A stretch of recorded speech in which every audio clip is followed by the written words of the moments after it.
Hey, ladies and gentlemen, welcome into MJR and Friends. Today we have a very, very special guest. We have Nicole Connell, a realtor, and she is a full-time RI and mass licensed realtor with the Goss team at Real Broker LLC. Nicole, how are you today?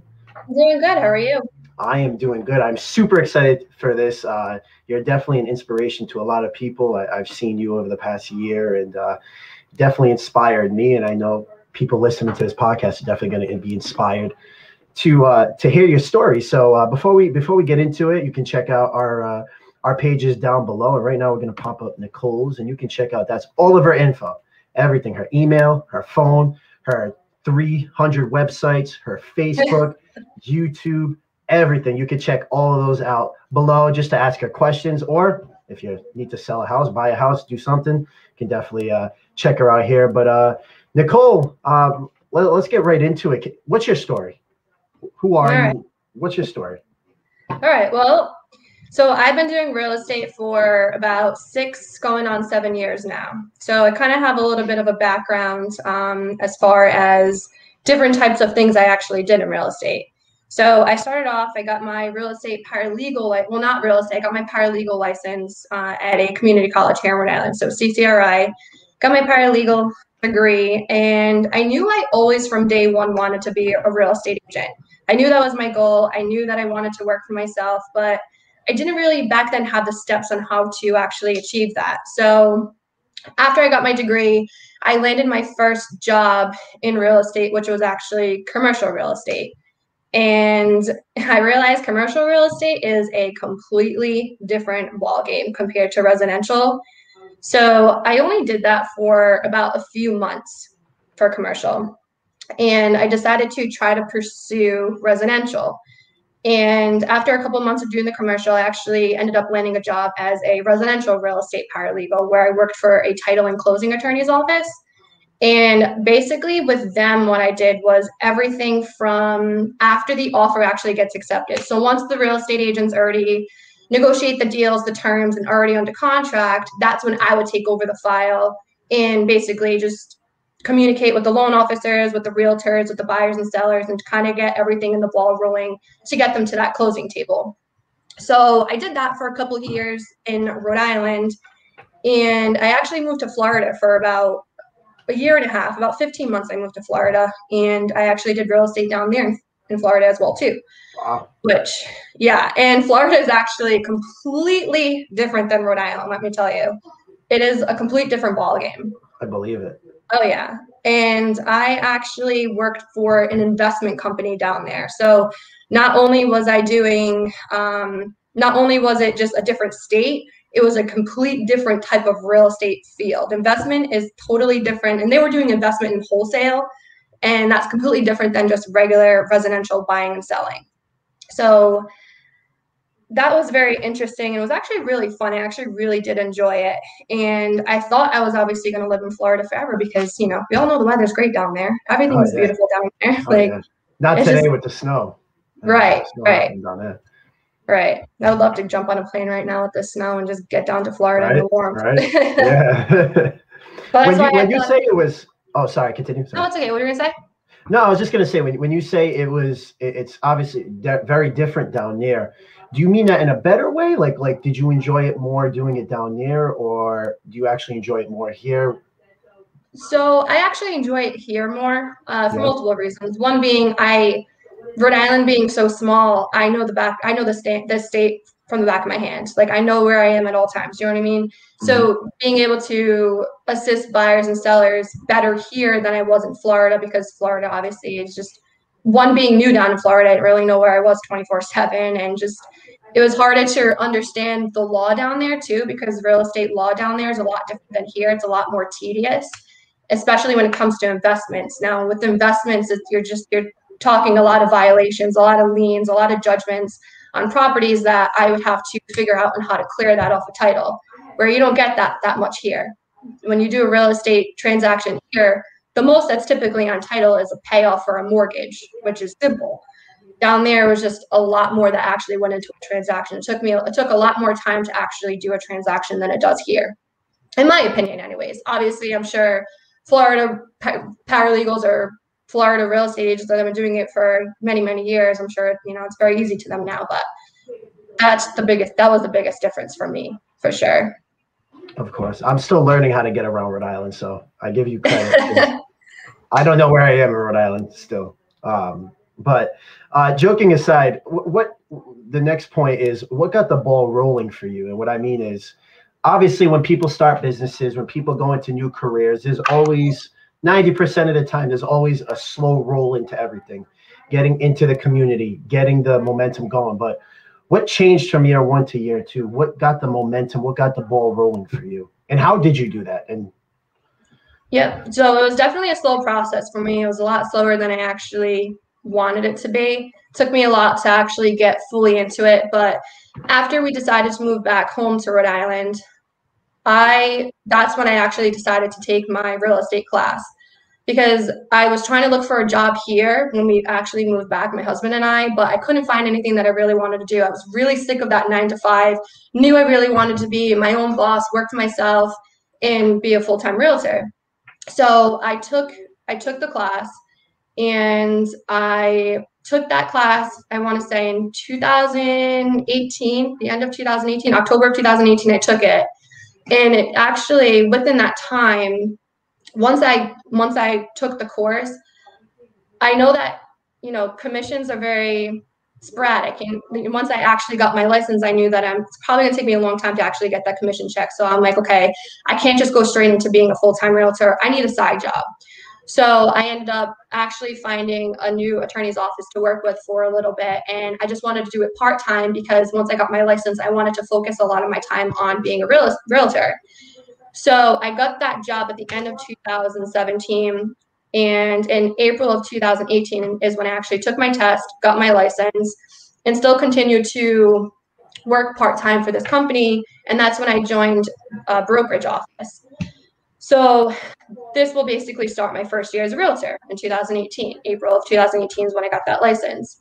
So I started with this brokerage office, and it was a new broker. So basically it was just me and the broker, both new in the business. And I quickly learned how hard that was going to be, because we're both trying to learn as we go. But being a new realtor, you need someone that is very experienced, someone you can go to questions, someone who, has been successful. And because obviously as a new realtor, I had a lot of questions. I had no idea what I was doing. So I would always, try to do my marketing. I would do my research. I would look up YouTube videos, and I would watch all the YouTube videos of these people that are like, I made $100,000 my first year of real estate. And I'm just like, I want to be like you. So I'd watch their videos, try to mimic what they were doing, but it just wasn't working. My first year was a struggle. So I ended up actually just going full time in the company that I was working with, because I was like, I just need the income at this point. I was like, I'm going to try to do real estate as much as I can, but I'm going to see if people, come to me. Because I thought once I got my license, I thought, friends and family, everyone, they're just going to fall in your lap and want to buy and sell real estate with you, which it's not the case. Rhode Island's small. There's like 6,500 realtors in this state. So when you think about it, everybody knows a realtor. Every single person knows a realtor. I'm sure you know another realtor. Mm-hmm. I know multiple, obviously, realtors that are friends and my family. So it's not as simple as I thought it was going to be. So decided to go full time and just do, the real estate part time and so forth. But as time went on, I should actually mention too, my first year of real estate, I did do one deal. I did one deal my first year. That deal was my own. That was your house. Yeah, that was my own house. Yes. Yeah, I represented me. So, I got something out of it, but I also thought too, like after doing my own transaction, I thought I would know it all. I'm like, okay, well, this is not too hard. I did my own transaction. I went through all the steps. So, what else could I be thrown with? What other obstacles, right? Well, knowing what I know now, obviously, is not every transaction is completely different. There's all different types of situations, scenarios. You're working with different personalities, different people. Oh, yeah. So it's very hard. You know what I mean? You have to try to relate to these people as much as possible, whether they're buying, whether they're selling. And so after my first, you know, it was a little less than a year doing that one transaction, knowing I wanted to be a full-time realtor, I knew I had to start actually interviewing with other brokerages. I knew I needed to venture off, get with someone who, you know, has a team, has a structure, has, you know, processes in place. And that's when I interviewed with the Goss team, which is who I'm with now. And that was at the end of 2018. In November of 2018 is when I joined the Goss team.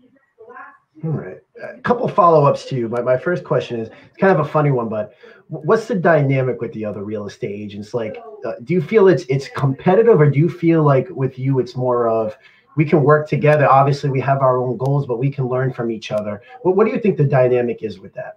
And especially for you personally, I think it's okay to be competitive, but.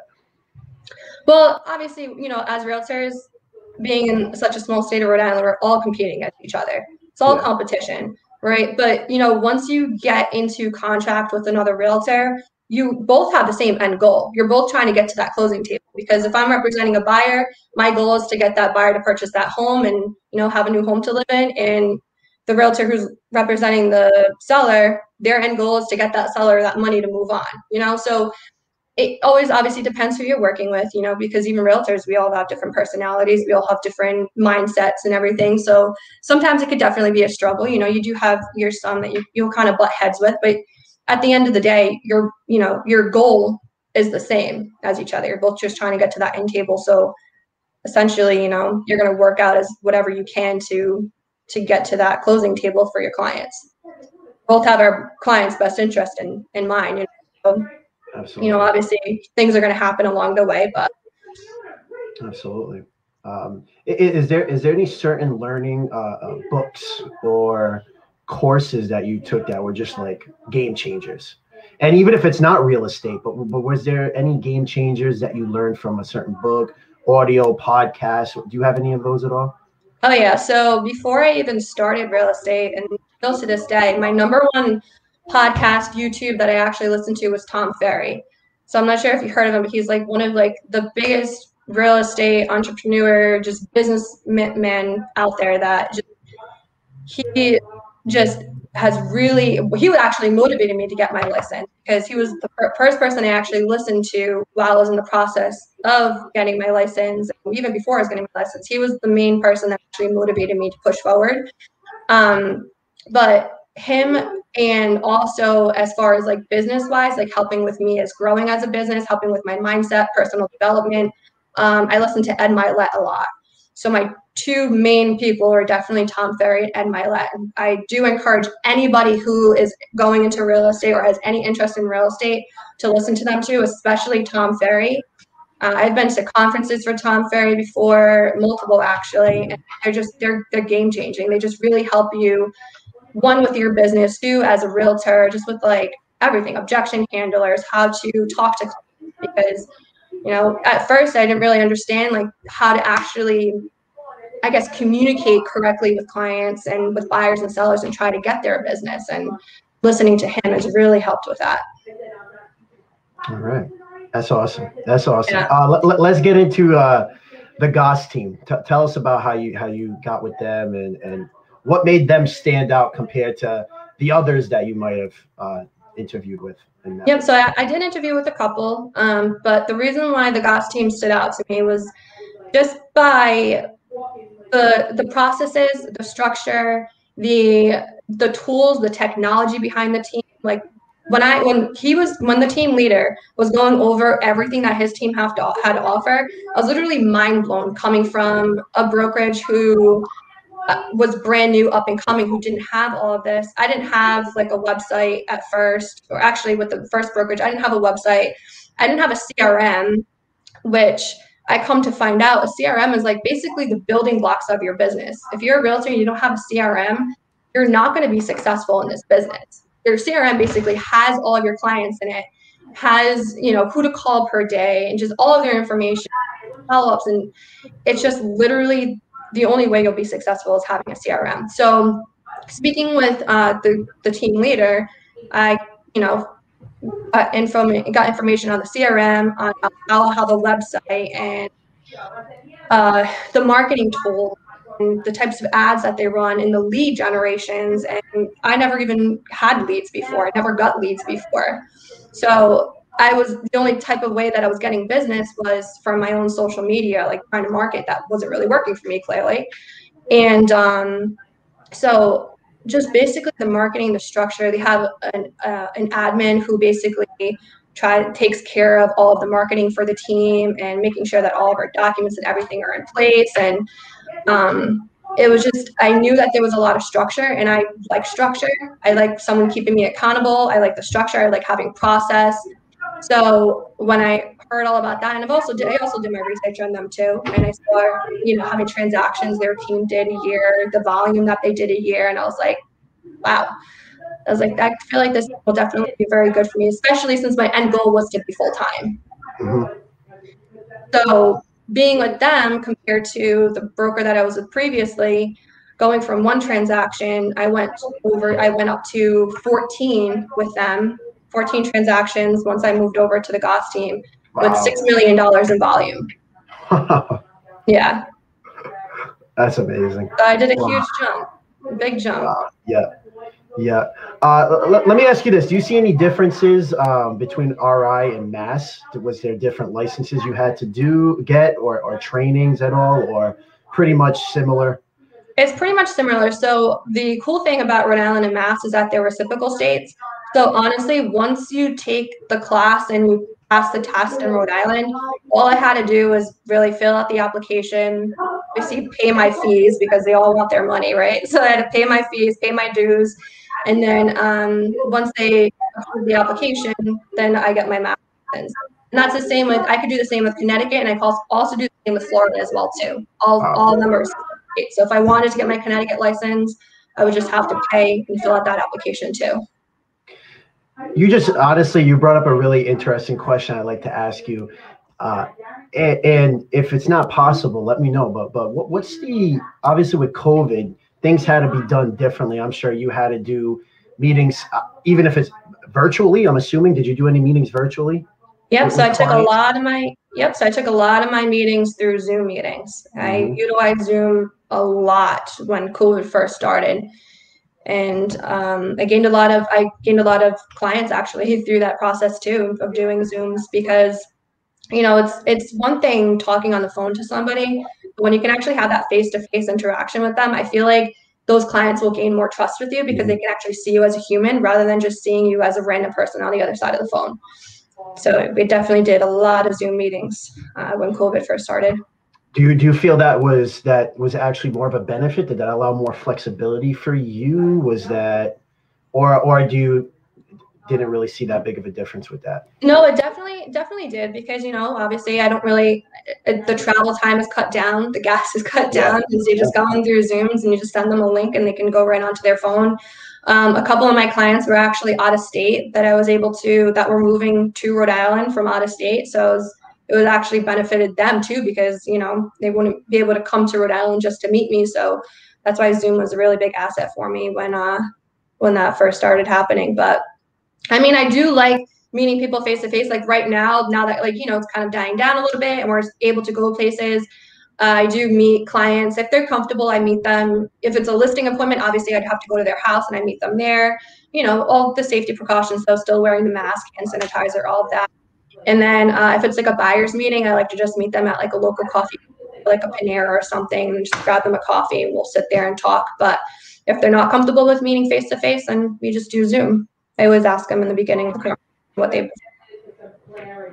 All right, so let me follow up with this.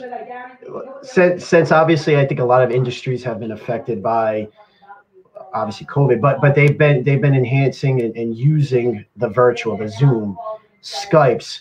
Do you see a time in the future, and it might be happening, but do you see a time in the future where you can sell a house from Rhode Island and Florida virtually? To be honest, kind of and kind of not, because you obviously need to be at the property in order to sell it. So like if I was representing a seller, I would have to technically be there to show that buyer the property. But I mean, as far as it goes, I mean, I had a seller who lived in Florida who did not come up for So I sold their property in Rhode Island, but they live in Florida. They had a condo in Rhode Island. They live in Florida, yet I was still able to sell their property for them, and they never had to actually fly up to Rhode Island. Wow. Everything could be done, through e-signature, or the documents that have to be wet signature, you just FedEx them down to them. So, buyers and sellers have that advantage. But as far as, real estate, trying to sell houses virtually, is there a time down the line? Maybe, but I don't really think it'd be that easy. No, and I also agree with your point too. I don't think there's anything like a real person-to-person interact. Just even with this, like I would love to be like in person with you, talking. Right. And I don't think there's anything in any type of sales that you do anywhere. There's nothing like person to person, even face-to-face interaction. A virtual wedding, like that just does not hold. Right. The same. It's awesome. The power of technology lets us do this. Yes. That's awesome, because it definitely helps a lot of people's businesses and stuff like that to be able to do this. But no, you're absolutely right. There's nothing like that face-to-face interaction. There's also nothing like leaving a 9-to-5 and becoming your own boss. And absolutely. Share some gems on us. What is that like? What was the first day after leaving your job and you were on your own? And yeah, you might not have been making super bank or whatever, but what was it just like from an emotional standpoint, a mental standpoint, everything? It felt very accomplishing, just knowing that it was my goal for such a long time, and to actually meet such a big goal of mine. It was one of the most accomplishing feelings I think I've ever felt in my life, just to know that I actually succeeded that much, that I could quit a steady 9-to-5 job, that I was getting my paycheck no matter what every 2 weeks, to go into something that, I'm not guaranteed that paycheck at the end of the day. So I have to put my trust in myself to know that I'm going to work my butt off every single day, because I'm not guaranteed that paycheck the next day. But that's what gets me excited, that's what gets me excited to wake up every morning, to make my phone calls, to prospect, to do my marketing, to meet new people, is knowing that I'm not guaranteed anything by the end of the day. If I'm not making my appointments, I'm not making money at all. So it was a big relief off my shoulders, because not that I dreaded going to my 9-to-5, because I did like the people I worked with, but sitting at the same desk for 8-9 hours a day, that was dreadful. Like that. I just knew that wasn't for me. I was just not meant for a corporate setting. I was just always meant to work for myself. Of course. And would you say like a lot of people like have something steady, have something solid, but to that effect, would you say working your 9-to-5 and starting off, part-time real estate, was there an added level of comfort having that 9-to-5 job? And was that a detriment to you? Could you have taken a step earlier or something like that? I do think having that side job, like having that job that was that consistent money, kind of limited me on my real estate, like my business, because I could always fall back on that income that I knew was coming in, right? So I feel like I wasn't pushing myself to the fullest potential, because I knew no matter what, I was getting a paycheck. So I'm like, oh, if I don't make my calls today, Friday I'm still getting that paycheck. Whereas now, Friday I'm not getting that paycheck, So I feel like I'm now in a place where I have 110% of my efforts into what I'm doing. Whereas before, everything was split. I had to focus on, obviously, my 9-to-5 job, because that was my actual job. So I had to obviously do my job. And then after that, I wanted to focus on real estate. But, that's a lot of work a day, because by the time I was done with my full-time job, then I had to focus on real estate. And I was just like, basically, I was just like drained after that. I didn't really want to wanted to take a nap, So just like, I feel like it really did limit me having that job. And then especially once I started getting busy in real estate, I was going insane. It was hard for me to juggle both of them. I just felt like I had a weight on my shoulders. If it wasn't my corporate job that I had to work for, it was the real estate on me. And it was just too much to handle at once. And I just couldn't focus. And I just knew that if I keep going like this, I'm gonna end up burning myself out. Of course. No, that's amazing. It's definitely, like I said, it's definitely an emotional relief I think to do that. And the thing is too, like back to the job point, right now you're able to put in 100%. You don't have to worry about that other job. Like you said, it was burning you out. And I'm assuming being your own boss, you get to work for what you're capable of doing. And some people want to do 10 to 10 every single day. They just want to work. Some people can get the same amount of results in doing, 4 hours a day. Right. And I'm sure you've definitely adapted your schedule to that. Oh yeah, I definitely. What fits you. Yeah. I mean, the thing with being like my own boss and working for myself and having that commission is that, when I first started full time, I always felt like I always had to be working, because if I wasn't working, there was no potential money coming my way. And I had to kind of like, balance myself out a little bit to realize, as long as I'm doing what I'm supposed to be doing per day, I don't need to work 15 hours a day, So it was really hard for me to realize that if I wasn't working, it's okay. Because I just felt like, because I'm working for myself, I need to work 24/7. I need to be making my phone calls 24/7. It's just like, you don't have to, because then also that's going to drain yourself out too. You don't want to overwork yourself. So that's why I do a lot of time blocking. My calendar is literally set up per day and what I need to do per day. I have my morning routine every single morning. I have all the team. We have Zoom meetings every single morning at 8 o'clock in the morning, Monday through Friday. We have one-on-one coaching calls with our team leader. I have when I'm making my phone calls, when I have to make my social media posts, when I'm filming for YouTube, when I need to post my YouTube videos. So as long as I follow that to the T, I feel like I'm doing what I'm supposed to be doing. If you had one piece of advice for someone who is working the 9 to 5 right now, but has all these business ideas, whether it's real estate, whether it's something else, what's that one thing you would tell them to get them to jump off that broom? I mean, jump over that broom, not off anything. I'll let you jump on it. But like jump over that hurdle and go 100% into this. What's one thing you would say to that person? I would tell that person to just do it, because you're not going to lose anything from doing it. You're going to gain from actually jumping forward, ripping that Band-Aid off, quitting that 9 to 5. If it's a draining 9 to 5, you're just literally putting yourself in a bad mindset where you're just not going to succeed in doing anything, because by the time you're done with work, you're probably miserable. And if I can do it, trust me, anyone can do it. So I just think to go full force for it. As long as it's financially stable, you can financially handle it, then obviously, then absolutely do it. If you can't financially do it, then I would say, get to that point where you are financially stable, and then, go full force to it. Because if it's something that you enjoy doing, you're going to be successful in it. Because you know what they say, if you love your job, you're not working. It's not considered work for you, which that's like where I'm at right now. I love my job, so it's not considered, a nuisance on me to work every single day.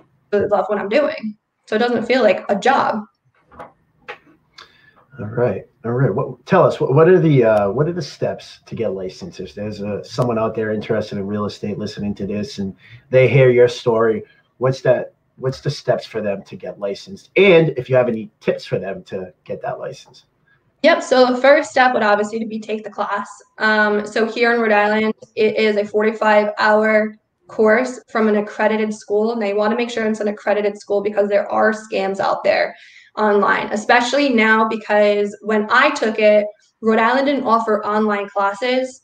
They only offered in-person classes. So now, obviously, due to everything, they are offering it online. But I took the class, Rhode Island, Real Estate Institute of Rhode Island. So it's 45 hours. I did the fast track course, which was Monday through Friday, 9 to 12. But they also have night classes, Tuesdays and Thursdays, 6 to 9, I believe. And then Saturdays, I want to say they're like 9 to 1. So mine was only 15 days, 15 classes. So it was essentially, I believe, like a month, and I was completed with the course. So once you complete the course, you get a certificate. Once you get that certificate, there's one other online course that you need to take. It's just a lead paint, and I think an ethics class as well you would need to take online. It's just like 3 credit courses, and they're just 3-hour long courses online that you would have to take. Once you get those certificates, that's when you can actually sign up for your real estate exam. I signed up through Pearson VUE, and I believe I took it was somewhere in Warwick where you take the class, and you take the test. And the test is 100 to 150 multiple questions. And there's two portions of it. So you have the general real estate questions, and then you have the state specific questions. And so you take the general first, and then it'll take you over to the law portion of it. And to pass, you need to get a 70 on both of them. Now, if you pass, they don't tell you what you get. So I still, to this day, don't even know what I passed with. So I could have passed with exactly a 70. Like I could have just barely made it, and I have no idea. 71. Yeah, 71. I can hope it was a little bit better, but I have no idea. That's crazy. I know, they won't tell you what you pass with, but if you do fail it, they'll tell you what you failed with. So you can kind of see how far, how far back you were. Yeah. But then once you actually pass the test, you'll get obviously their certificate saying that you passed. And then you just have to gather, their certificates from the class, the exam, the lead and the ethics course, and then send it over to I think the Department of Business, and that's where they'll issue over your real estate license. There's a couple of fees. I don't remember exactly what the prices of the fees were or anything like that, but once you get your real estate license, once they send it over to you, that's when it's time to start interviewing with brokers. And my biggest piece of advice for anyone that's getting into real estate, especially a new realtor, is to join a team. Do not become a solo agent. It's very, very difficult. Take it from my experience of my first year. I was a solo agent and I did one deal on my own.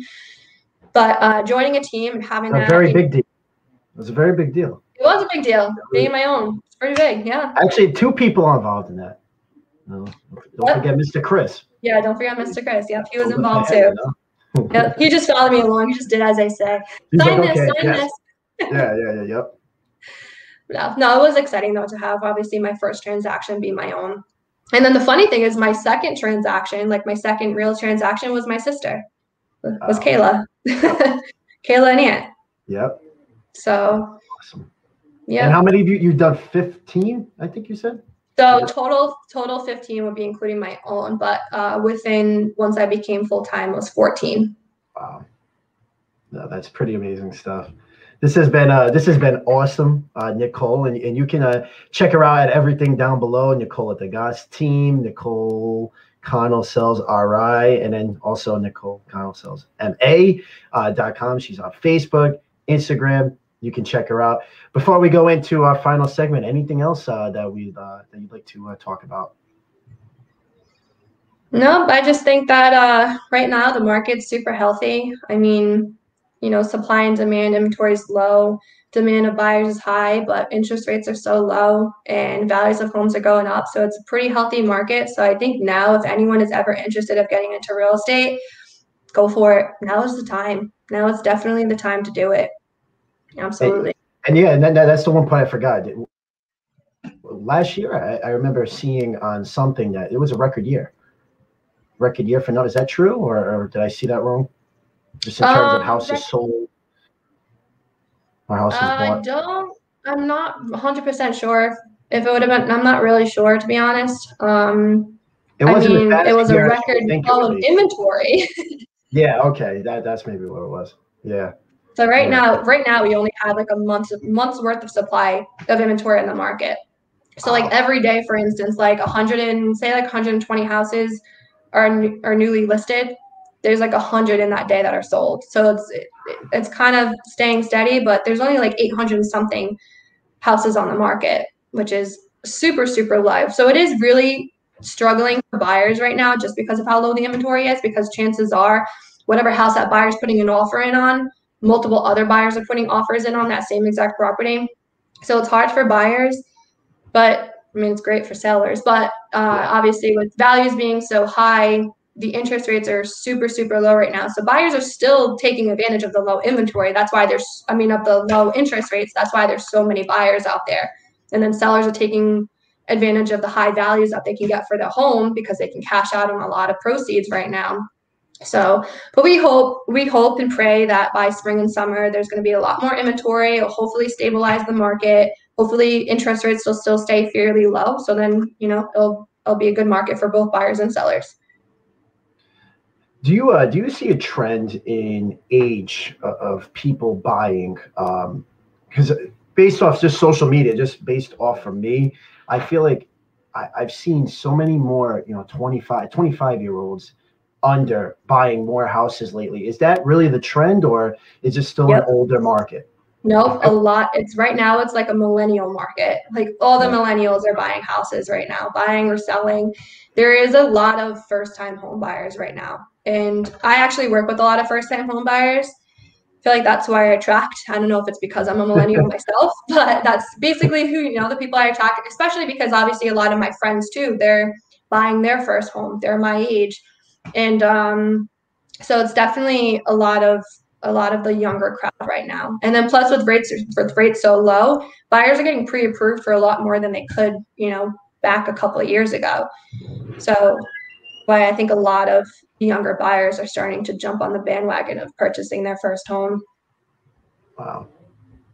This has been interesting stuff. So thank you so much for coming on today. Again, you can check her out at the social media links down below. You won't be disappointed with her. And when I'm ready to buy my house, I'll be going to her. So cool. Looking forward to that. the first house you show me, I'll buy. That's it. You can. Yeah, you're gonna be that easy. First house, that's it. Yeah, because there's some people I have to show like 20 houses to before they decide to put an offer in. No, I maybe 19 for me. I won't be that. Oh, okay, all right. 19 will be okay. Oh, but I did see another question popped up for me. Yeah, that's fine. Do you and don't you laugh at me if it's a stupid question, but like there's no stupid questions. Do you assist with someone building their own house? How does that work? Yeah, I've done a couple of new constructions. So it kind of depends. It depends if they decide to go with actually just buying the land and then hiring their own like engineering architect. I can assist with buying the land. If they want me to assist them with the actual building process, I can. I've never done that part of it. However, I've done new construction where the builder is actually already in the process with their plans and going to build the property. So it kind of goes through as the same normal transaction. It wouldn't it's technically a new construction, but the loan's not considered a new construction. It actually doesn't close until that property is completely finished. So if someone wants to buy a house and say, just the foundation it's just the foundation, but the builder's already planned to build that house. They already have the plans. They already have like the timeline of when it's going to be completed. We can obviously put in offers when it's just foundation, but it would still be considered like a regular conventional or FHA loan, whatever the buyer chooses to go with. And then that file actually wouldn't close until the property has been completed. So I've had ones that go under contract and then it doesn't close until like 5 months later, depending on where they are in their build. So I've done a couple of new constructions. They take a little bit longer, just depends on where the process of the build is. But the benefit of that is you get a brand new property. Everything's brand new, and you can pick out finishes too. Like you can have like the opportunity to pick out like the color of the granite, the color of the floor, or like the flooring, color of the walls. Sometimes, depending if they're really early in their build, you can change up some of the floor plans a little bit if you want to. So you can really customize it, which I personally, would enjoy if I was a buyer to do. And I'm assuming it's just better to do that. Maybe it might not be financially suitable for everyone, but is that the best route to go, or is it still best route to get a house that's already there? It kind of depends. It depends if the buyer wants to wait that long until a property is completed. Some people, if they have a house to sell, they probably wouldn't want to go with the new construction because by the time, they'll probably most likely get their house under contract within a week, knowing how the market is. You're not going to have a buyer that's going to want to wait 5 months to close on their house. You know what I mean? Mm-hmm. So it just kind of depends. It depends on the buyer situation of the new construction. But, if you want to wait, I definitely think it's the best route to go. Especially if like you're a very picky person and you want to customize everything as much as possible. But then you can also definitely find houses that have potential of you remodeling it and, changing things up, knocking down walls and making it more of an open floor plan. So you benefit out of both of them. I don't think one's better than the other. It just depends on the timeline. Well, I'll be, we'll plan it right now. I'll be building my house and I want an indoor pool. Oh, okay. Indoor basketball court. And that's it. I don't care about anything else. As long as I have those, I don't care how everything else looks. We're good to go. All right. Yeah. Well, I'll be very happy with that. they're definitely going to probably have to build if you want that, unless you have like $1 million something, maybe $2 million to spend. Never know. Because if you do, that's great for me. I mean, yeah. You'll be on top of that right now. Yeah. The commission on that'd be great. That'd be amazing, huh? All right, Nicole. We're gonna move into our final segment. We always end this podcast, all of our podcasts, with a little game. And today I'm actually debuting an intro that we made for this segment. It's called Name That. And then you'll find out what we're going to name in the game we're going to play. So a couple episodes, the last episode we named that dog breed. I did that with Jocelyn from Dame Dog Labradors. That'll be debuting this week. And then the time before we did name that Celtic player, name that Hall & Oates song. I don't know, name that Christmas. So I do all different types of things. This one's definitely going to be very interesting. It was very hard to find, but let's put on that intro. Let's see how this plays. It's time to play Name That.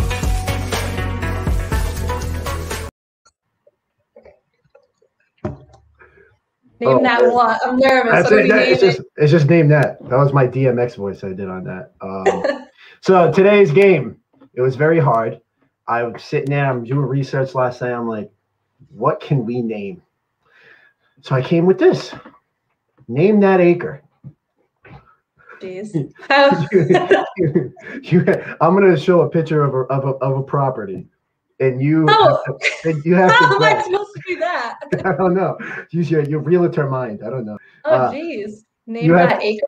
Well, you have to it's more or less, you have to guess how many acres that is. So, okay. I don't know, something creative, I guess. I don't know. We'll see how this goes. All right. You got 5 things. I'm going to pop up the picture, and you just got to name how many acres you think that is. So first one. I'm going to say that is just inside the yellow. Inside the yellow? I'll say 5 acres. That is incorrect. Jeopardy sound. That is 3.7 acres.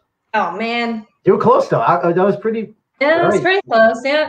You're off to a good start. All right, let's go to the next one. Now, it's a tough one. But you got to think, the trees and everything that's behind it. You just got to imagine. Yeah, and so the front and the trees behind? Yeah. And there's probably a huge backyard, too. I don't know. Well, how am I supposed to know the backyard? All right, I'm going to say 0.75. Huh? Less than an acre? Oh, why? Are they all over an acre? Oh, yeah. All right. I'll give that. Yeah, they're all over an acre. All right. Okay. I'll say. Ella's mad at you for that answer. I'll say 1.5. That is incorrect. Supposedly, that house is 60 acres. 60? Yeah, I guess so. That's based off Google Images. Yeah, that's based off Google Images. All right. Moving on. 3 more. We got this one. See, I don't know if all the trees in the back is part of their acreage, but I feel like a house like that should probably be on a lot of acres. Would you live in that house? I probably would. I had to see. It's like farmhouse. Yeah, I like nice. Farmhouse. All right, I'm gonna say 6 acres. That is incorrect. Oh, come on. Can I get one right? No, probably not. That is 10 acres. You're close. See, I was close again. You were close. I mean, the last one you were not close at all, but that one you were pretty close. All right, we got 2 more. All right, let's do it. This one. Oof. I think you have to consider everything. Like everything in that, other than the hill, other than those hills, the mountains in the back, you gotta consider everything. 22 acres. It's like a hidden valley. No, that's incorrect. Was I supposedly that is 500 plus acres. I guess. that's based on. Can you imagine having 500 acres? Oh, that'd be amazing. I don't know what I'd do with all that. That tax bill would be huge. Yeah. Oh my God, that'd be nuts. All right, last one. This is a funny one, but we'll see. How many? Do you know what this is? No. This is the Neverland Ranch where Michael Jackson lived. Oh my God. I gotta think. This thing had an amusement park in it. It had a zoo. You got to think big time here. All right, I'm gonna say.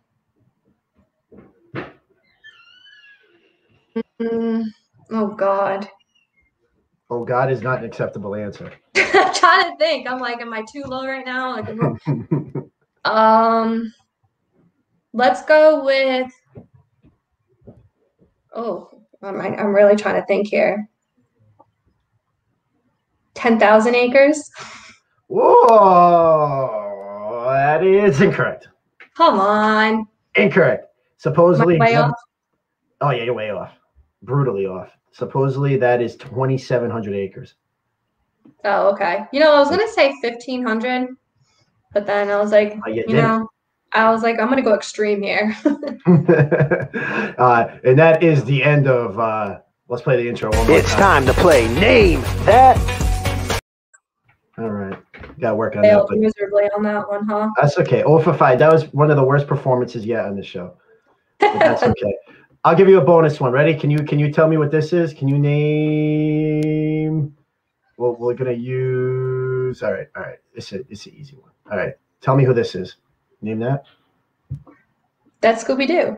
All right. You got it one right. All right. Okay. And we end on a high note here. So, Nicole, I really want to thank you for coming on today. It's definitely insightful, not only for real estate, but I think for people who are, again, an inch away. They want to get away. They want to leave their job. They want to go do something that's worthwhile for them and something that they love. And I think you definitely influenced some people today. And I see you killing it all the time.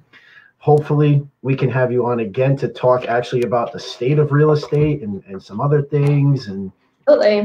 I had a blast. So yeah, I appreciate it. Yeah, we can find you down below. What's the best way to contact you? Facebook? Or really all of them? Really all of them. They're all connected to my phone. So, but if someone needs me like ASAP, definitely just give me a call. Awesome. And again, you can find Nicole on those social media links down low. And again, if you need something sold, if you need a house sold, do you do apartments as well? Do you touch that? Do you do anything? I don't do rentals that much. No. Rentals, no. But if you need a house sold, you want to buy a house, anything, Nicole is the best for you. Thank you again, Nicole, and thank you to everyone for listening. You can find us on Spotify, as of today, Apple Podcasts, and a bunch of other forums, as well as YouTube on the Studs Podcast channel. Thank you again, and we will talk to you soon. Word to Big Bird.